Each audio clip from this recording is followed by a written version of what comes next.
Thank you so much for being here, to you and to all of you. I was thinking to myself that over the course of reading up about, about issues in marketing, it has seemed to me that I find brand positioning either being used less or being used inappropriately. So, you position is a way of placing something. I mean, you can even have positioned the bottle on top of the fridge if you remember. You just use in any which way. But I thought to myself before this session that somebody might say, what is the basis for even considering that brand positioning may be less powerful an idea than it was before? So I did something which I always do. I went on Google Trends. And I always do that. I always put the word, so there's a term positioning under marketing. So in worldwide, the searches for positioning have declined from a scale of 100 in 2004 to about 50. In India, it has declined from 100 in 2004 to 10. So you don't find people searching. I'm not saying this is the end all, of course. Okay, I'm just trying to make a point that perhaps the way in which marketers from a time before considered positioning as something so critical to their lives, okay, as a starting point, as it were, perhaps it has taken on a new dimension, it has new layers, and that's what we'll explore today. So I would like to start. Why don't I start with you, Shubhranshu? Okay. So do you not have a short minute here? Okay. So do you think the idea of positioning is as relevant as it was? So, okay, I must say one more thing, especially for the young people in this crowd, that the idea of positioning was first propagated by two ad men called Al Rees and Jack Trout. They wrote a couple of articles in a trade publication in America called Ad Age. That's when they first suggested the idea of positioning, and basically saying that if you that the battle, their funda was, and they did a book about it called Positioning the Battle for Your Mind, which was, I think, their big bestseller, which was some years later. And fundamentally, they said that if the battle is less in the marketplace and more in a consumer's mind. So if you want to occupy a position, okay, you have to occupy the, say, as safest or whitest or cleanest or whatever that position is, fastest. You have to keep it simple. Once you block that place in a consumer's mind, it's very hard for a competitor to dislodge it. That's fundamentally what they said, right? So now that that's the background, I'll come back to this, which is that does it seem to you? So I'm going to ask you all the same question, and so I would, request you to just keep it like to 2 minutes each. Do you think the fundamental principles of positioning as enumerated by Jack and Trout, recent Trout, still apply, or have they changed in some way? I think they still apply. I think they will apply in increasingly mutant versions. But by the way, as Srikanth said, Al Rees and Jack Trout did a great job of positioning. To begin with, it was heavily discarded across America because this concept of brand personality had been coined as early as 1955 by Gardner and Levy. They had various streams of work around what the brand persona ought to be. There was a whole functional and essentialist stream with people like Rosser Reeves saying all of this is bunkum, it's only a substream of salesmanship, so you should only talk about unique selling propositions.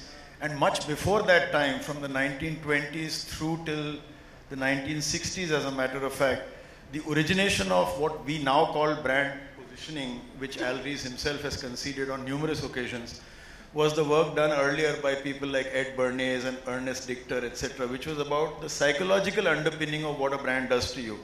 So if you look at brand positioning as who am I, why buy me, and then what does your possession of me as a brand say about you, put together, that is in fact even more important now than it was in the 70s when Al Rees and Jack Trout first came out with this concept.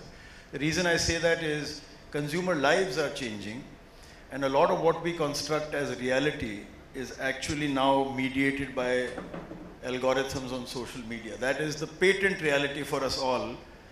Very few people are building a concept of the brand exclusively with one media. So television doesn't have that clout today, print doesn't have that clout today. But throughout the consumer life, there is now increasingly, I would say, a compelling grip of the digital life that we lead. And in that, since the current is strong and there is a swirl all the time, you need a stronger anchor. And this is mutually beneficial for both. The consumer needs to know that what you think is reality is actually probabilistically being served to you by an algorithm. The more you consume, the more it will serve that. And it is beneficial to the brand owner because anybody has a you know, the rate card era is gone. So everybody has a good shot at trying to create a brand, which is why so many direct-to-consumer brands have mushroomed as well.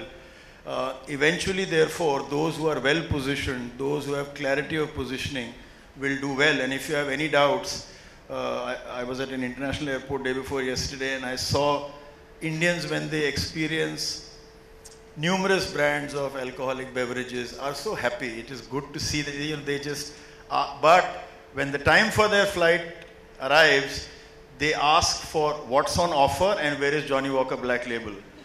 So that tells you a bit about positioning in the era of choice. So I think it's very relevant, but I think the form of it will need to be like stretchable, a bit like chewing gum, where it's sticky, but it's stretchable and malleable. Nice.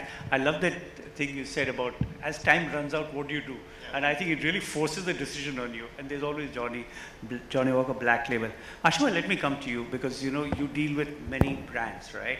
Yeah. How have you seen, in the course of your career, discussions around brand positioning? I mean, what the nature of discussion with clients especially, has that changed?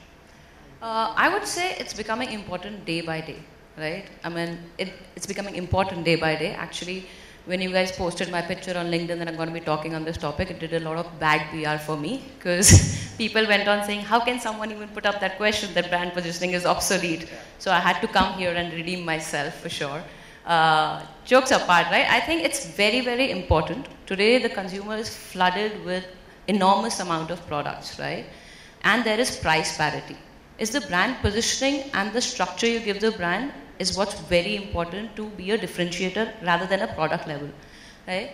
Today, people are really defined by the products that they use, the brands that they use, right? You make a choice at every level, not just your toothpaste, but the drink you're drinking, what you wear as a watch, anything you name it, there's a conscious decision happening, right? And like I said, at the last mile conversion happens at different parameters, but your first thought, your top of mind consideration happens on the brand personality and the positioning that's given me, right? And there have been iconic brands who is standing on that, right? For the sake of conversation, Apple, right? They stand for innovation. And they have been doing product after product. And today they will bring out any product and the consumers will be there to buy it, right? As comparison, Dell is an equally strong product, brand, but LI... Sorry to interrupt you, but don't you think Apple is it's like once in a I can lifetime kind of brand? I mean, most of us are... Sorry? I said I can give you more, yeah. Right? So take Dove, right? Their positioning has always been about real beauty. And campaign after campaign, interaction after interaction, product intervention, wherever they go, they just stick to that positioning, that very core positioning for many, many years and for the years to come. And people buy that sentiment, right? I don't know if there's anyone who's representing Fair and Lovely here, but without to hurt anyone's sentiment, will the owner of FAL put it out on the table very prominently with confidence? No, right? You might want it, but you don't resonate it. That's what positioning does to you. Right? So I feel it's very important. It is going to be the future as well of products. And in the previous panel, they were talking about what should startups be doing, right? I believe where a lot of startups start right is that they come up with a great differentiation, but they can't sustain it right because there is no core value of the brand that they're able to identify, which is why they reach out to other partners in the phase 2 funding time. Okay. So, Pratik, would you think, now, so one of the arguments people that, I mean, I remember discussing this is that there are just so many brands that the ability to position yourself, I mean, you get so little place to maneuver because there's just so many of them. And now I'm not talking about legacy brands, right? I'm talking about brands which have come up, which are younger, which are weaker, right? How, I mean, so needed, do you think it still ought to be as focused as it was originally propagated? I mean, that, or is it a set of different attributes? It is. I would say the concept of brand positioning still remains. The tenets have changed a bit. Zooming out a bit before Shrikant, coming to your question, most of us started our careers, early careers, working on an already well-established brand. So I would say the job to be done was more brand maintenance. Of course, the job to be done could be to localize the brand if it's a global brand and so on and so forth. So those brand pyramids or those brand worlds, you received it in some form or shape from maybe somebody before you or from your global counterparts. And then you were sort of activating those in India. In the last 4-5 years, with the plethora of new age brands, like I work on beauty and a few other categories, I think finding the brand positioning has become harder. And one of the mistakes... Okay, can you, without naming a brand perhaps, can you give me an example of something that might have been easier, but like a case study, I mean, okay? But the task is harder simply because there's so many brands fighting for the same space. Yeah, I can talk about my current brand. So one of my current brands in House of Masaba is a brand called Love Child. And it's trying to create a mark in the highly competitive cosmetics segment. And like some of you said in the previous panel, it always started with an idea. For example, Masaba's idea was to build a Cosmo Wellness brand. We will do wellness, we will do makeup, we will do everything. Right. That's how it started. But what really helped me and the team was listening to the consumers and looking at our sales and what's working.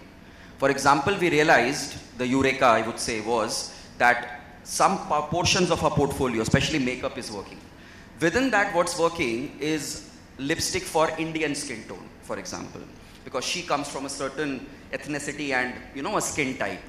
So from Cosmo Wellness, our journey changed to curated for Indian skin tone. And the year 3 of the brand rather, we are realizing that, hey, it's not just about Indian skin tone. The differentiator is Masaba herself. She's that modern day queen who is simplifying the beauty selection journey for other women out there. And it's a journey. So one of the mistakes which I was going to talk about, which even I have made in my previous startup journeys when trying to find brand positioning, is this urge to quickly come to a tagline. I must advise everybody. So you're saying positioning, finding a positioning very quickly, is a journey. Too early. Yes, finding it too early. Whenever I have done this brand positioning exercise I was at Urban Clap for a very long time, which is now called Urban Company, and a few other brands. We have mostly got it wrong if we have done it in the first 2 years. Because your idea, your active user base is so low that eventually by year 5, it has evolved into something else. After 5 years at Urban Company, we realized that our core is service excellence. Before that, we tried a number of things. I'm not getting into it. But that's one thing I picked up, that start with an idea, start with a set of core beliefs the brand should stand for, but be flexible. Because you will fail, you will learn, you will repivot into some other category which you didn't imagine. And it's a journey. Don't start too early, have a definition so that the entire organization is anchored and people are not doing their own versions of brand world and brand positioning. But do not lock it the way I would lock it in. So my first brand was Gillette. I would never touch the best a man can get. I would not have my job if I do so. Don't be that rigid, because these brands are evolving, they are learning, nurturing. So just be a bit flexible, but 2 things. Listen to the consumer and look at your sales data. Marry both and keep iterating for at least 5 to 6 years. Okay, so I'll come to Neeraj and to Alok. Do you agree with what he's saying? I'm trying to get a little excitement here. So do you agree that what I'm saying, that you need to don't position a brand too early, take your time, figure out it's part of your own learning experience and do it some years later? Okay. First, as a disclaimer, as someone who works in strategy, I am not allowed to say brand positioning is dead. So that's disclaimer. What is that? as a strategy and planner, I am not allowed to say brand positioning is dead. So once the disclaimer is out of the way, what I agree with him is that let's solve for positioning and whatever the word is. These words keep changing. That's our job. We'll make it up. Right? But let's go to the concept. Right? And it has to address to the changing world. Right? And the most challenge and the best challenge comes from D2C.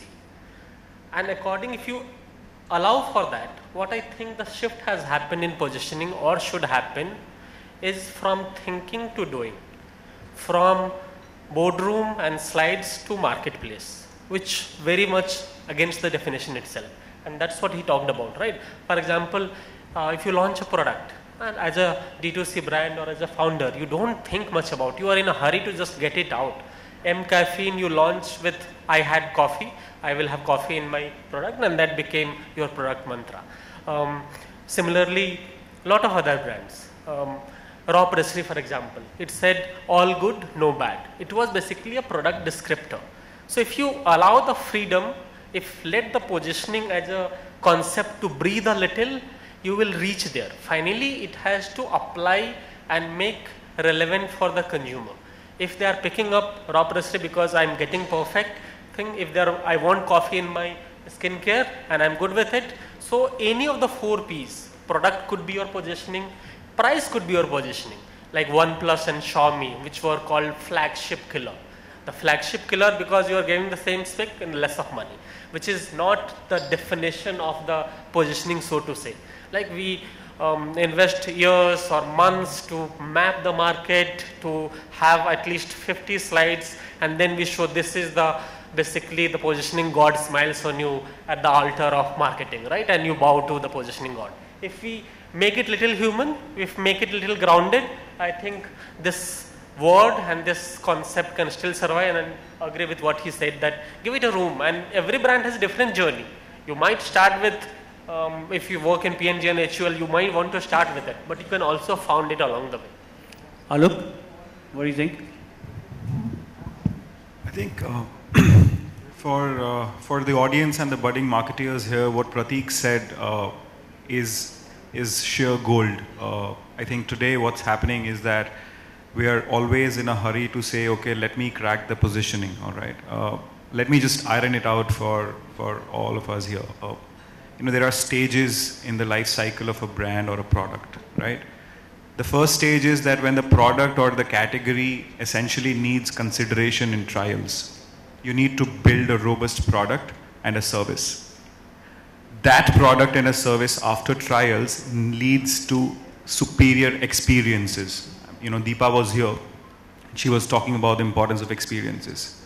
The third stage is these experiences then tend to start creating something more than a transaction, which is called a belongingness or, you know, a likability of a brand. And hence, you know, brand marketers should look at brand positioning as to something that stands at an emotional connect level. You know, Nike has been there since 60 years, right? Apple was the name that was taken. It's been there since ages. You know, kya chal raha hai, fog chal raha hai, it took 15 years for them to own that. It doesn't happen overnight. Positioning should be very, very clear at the core of the business only when you have tested the product has delivered significantly superior experiences, and those experiences have tangibilized into something much more than a transaction. Let me throw it to the audience. How many of you remember Dil Ki Deal campaign by Snapdeal? 5 hands. Snapdeal was a giant. They spent millions of dollars on Amir Khan and that Dil Ki Deal campaign. We don't remember. Why? Because it was nowhere close to the experience that was delivered. I remember my experience with Snapdeal was I had to, you know, literally, you know, spend 3 days getting on to their customer care executive to just get a product change. And where does that Dil Ki Deal go off to? How many of you remember, if anything has been said by a brand which has literally mushroomed in the last couple of years, it's called boat. What does it say as positioning? Nothing, it's a commodity. And they're very happy selling headphones at some ridiculously low pricing and making some good dollars. So what I'm trying to hint towards that while positioning, there is no way that it could be obsolete. There will always be a commoditized way of selling products and services. There will be always brands that consumers like all of you sitting here would want to consume and not get consumed to. I'll repeat, you would want to consume something and not get consumed to, because a lot of commodities essentially consume us. We don't realize, and I am a very, very strong advocate that brand positioning is one philosophy or concept that cannot grow, I mean, it cannot go obsolete. There's no way. By the way, I must say, I think putting obsolete in the headline really worked, because it seems to have agitated everybody, you know. So it really worked. No, like Ashima was saying that she had to be here when this topic came to me as a panel, you know, and as a panelist. I was like, there is no way that I'll not be here. Okay. Even if it's traffic, even if it's rains, I'm going to be here, because this is something very, very close to my heart as a marketer, that as consumers, yeah, sure. I think Indian consumers, or all of us at large, we've been in the guilt of consumption for like decades. Yeah, okay. Right? And that guilt of consumption is now getting to, you know, go off. Why? Because there are brands mushrooming in across categories. Sure. Shubhranshu, do you think, I mean, do you agree with this, the suggestions of other members on the panel, that positioning is something you should arrive at over time, rather than something you should earnestly try to, because actually it's central to your business, right?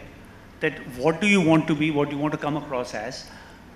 Do you agree with that point of view, that maybe one should just let it grow on you and then arrive at it? No, I don't. Several things were said. Many of them are very important. One is, you know, positioning is not what you say to the consumer. Positioning is what happens in the mind of the consumer and what they tell each other.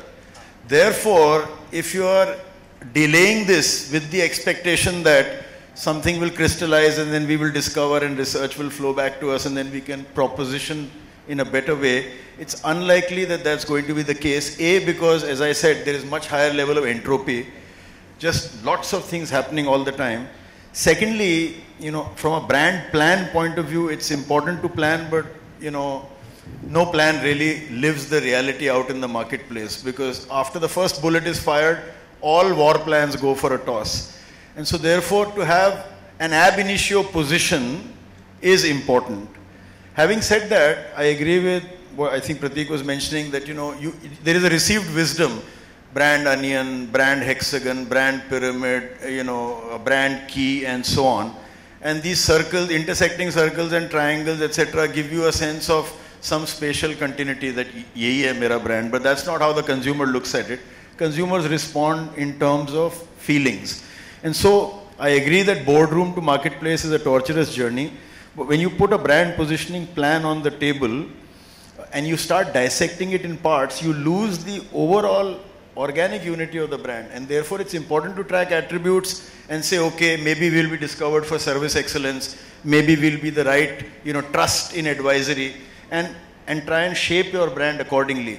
But to say, look, we are just brand neutral, let's go in and discover what happens, that's unlikely. Just to substantiate my point. But, can I interrupt for a minute? I'll take half a minute. No, I just have a question for you, which is businesses do pivot, right?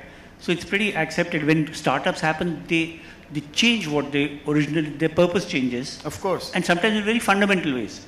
That's so right. Then wouldn't brand positioning also follow that? Yes, it should. In fact, it does. And if you don't, then you will have market outcomes. Either you will become irrelevant and insubstantial, or people will compel you because your model will hit a wall and then you will have to change. But I was making a point that for about 40, 50 years in the USSR, when brands were technically banned, they had the equivalent of state-sponsored factories which were producing any nature of goods. And say there was a plant in Vladivostok, another one in St. Petersburg, another one, blah, blah. People would go by the manufacturer's mark. And there was an unspoken knowledge that, you know, if you buy the one from the plant in Moscow, it's usually better. So when you don't even have a brand name or a brand stamp, people are able to codify amongst themselves what is a good surrogate for a brand. So that happens, that brand magic happens. One thing that I will agree here is that, you know, it cannot be the walk of a drunken man home, you know, 2 steps to the left, 2 steps to the right, you fall down, you stand. You know, this is unlikely to be.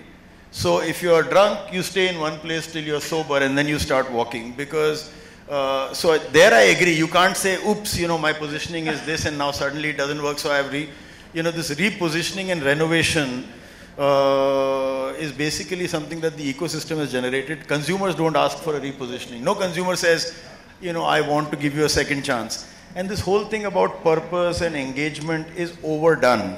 You know, if you open your refrigerator, you'll have minimum average 18 to 20 brands. How many of them do you have a relationship with? How many of them do you want to have a conversation with? How many communities do you want to be? So there is a utilitarian aspect to brands which is very sacrosanct, which is good enough to celebrate as positioning. I don't think you need to have an ivory tower on top of that. So one thing I want to, two questions. We have about 9-10 minutes. So I want to ask two questions, and please, anybody take it now. One is that because once upon a time when we had limited media, you know, you had less to say, or less, the frequency of what you said was much lower, and you could control it because it was in your hand, right? Now the nature of media has changed, it's all over the place, right? And people are talking back, etc., etc. So in a situation like this, and when you have this need that I need to be out there all the time, as my mom used to say in Marathi, "Jasta bolala nako, naita you'll say something wrong." Means in Marathi she said, you should never talk too much, because you'll always end up saying something that you shouldn't have said, right? So perhaps one could say the same thing for brands, because there's so much media. So one is that, does that put pressure on saying things or conveying aspects of your brand which may not be central to what you would like to convey, one. And secondly, the nature of the consumer has also become much more experimental. I mean, the earlier session was around brand loyalty. These two things, the nature of the consumer and the experimentation and the coming of social media, have they in any way affected the way in which marketers try to convey what their brand is about? Please, anybody can respond. Okay, so I feel, yes, it's become too complex. Yes, it's become always on for us, right? So there's less hours of sleep for marketers and advertising agencies. But it's an opportunity, right? Because it's a learning curve that's happening much faster for you. Back in the days when there was less interaction, there were assumptions, and you would get to know the sentiment of a consumer much later, right? Today you get to know the result right now. It's like a movie gets launched and you know, is it hit or is it a flop, right? But we have to use that to our own merit, and what the new mediums allow us is to change it then and there as well, right? So I personally see it as a positive, and I'm assuming other panel members here do as well, right? So one, that. The other thing is, it also makes you much more sure about what you're doing, right? So it's a great way to have a conversation, either to convince or to learn at the move. So it works as a win-win in my mind.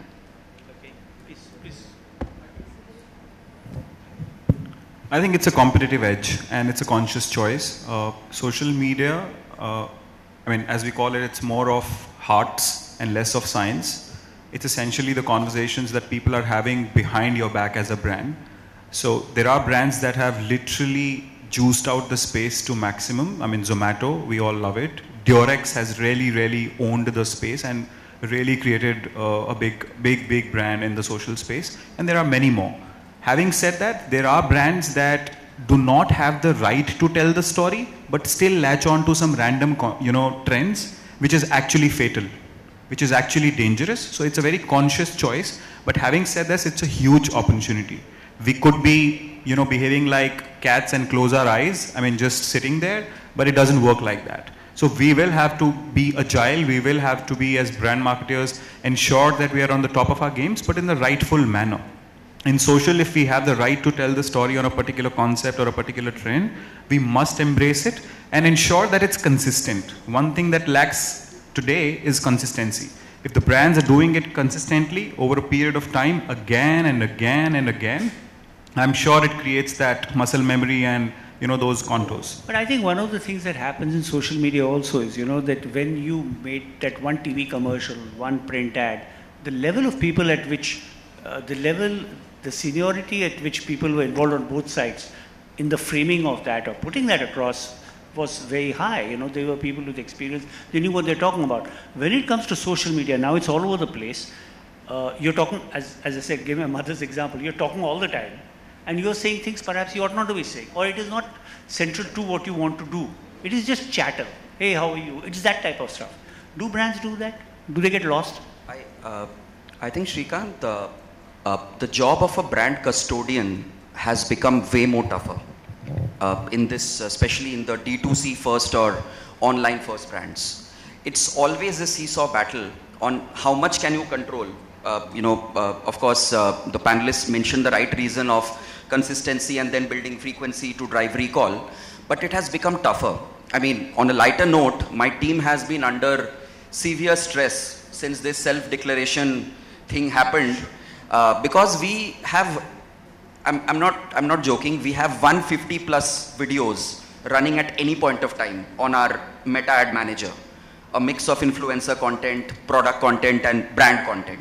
So somebody sitting was uploading. Till last night we got to know that only the food sector is impacted. So on a lighter note, and health. So it's very tough, and I think we are all in a situation where it's a seesaw balance. To keep my lights on, to get my daily revenue, keeping my ROAS in check, I need to let those chatters happen. I cannot be controlling an influencer narrative beyond a certain point.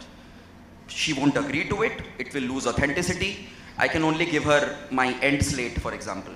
That too is discouraged, by the way. So nowadays, I have at least made peace with the fact that I can't control the narrative as a Dove team would be able to do, or maybe some of the iconic brands would be able to. So define your guardrails, be okay with a little bit of give and take. The emails, the Insta DM is always on fire. Nowadays, I think it's a good thing if people are reaching out, because at least people are curious about my brand. And yeah, it is, I see it in a very positive way. Within 7 days of any of my products hitting the market, I know it has worked or not. That cycle earlier in the tertiary days was 3 to 4 months. Neeraj? Yeah. So one thing is that everyone is speaking. सुन कौन रहा है वो भी important है. Social media में सब बोल ही रहे हैं. And brand is another entity into it. If you're saying something which is interesting, they will listen to you. And that's the first job of communication, to get heard and then get understood. And if you can do it like Fevicol does, being relevant to what you stand for and still be part of that moment marketing, then it's a good job. So having different channels comes with its own set of challenges, but the basic philosophy of communication is that if you're saying something, someone should be ready to listen and give your ear. If you can do that, then it's an opportunity. Okay, good. Yeah. I have firstly addressing, I'm assuming there will be young marketers here. I think this is also withdrawal of marketing clout, generally speaking. If you see the 4 Ps, then on product and price and even placement, very little that conventional mainstream marketers are now controlling. So therefore, we are restricted in terms of turf to promotion, and then we crowd that niche in terms of what are we doing on Facebook and what are we doing on. I think, therefore, my prescription would be that if there is more noise, if there is more talk, you should get into the scramble and make mistakes, because that will likely give you career richness and resume value, if nothing else. Don't sink your brand saying, Shubhranshu said, to go out and do something absurd. Now, the other 2 points are the filtering through algorithms has one major consequence, which is that you are filtering through the social media piece that people said, because there's so much chatter happening and everything is curated and filtered and prescriptively dished out to you. The flip side of that is that something profound may actually seem as banal as anything else, because this is all finger food, right? You're just going at this. So, Vincent van Gogh, all his life sold only one painting, only one.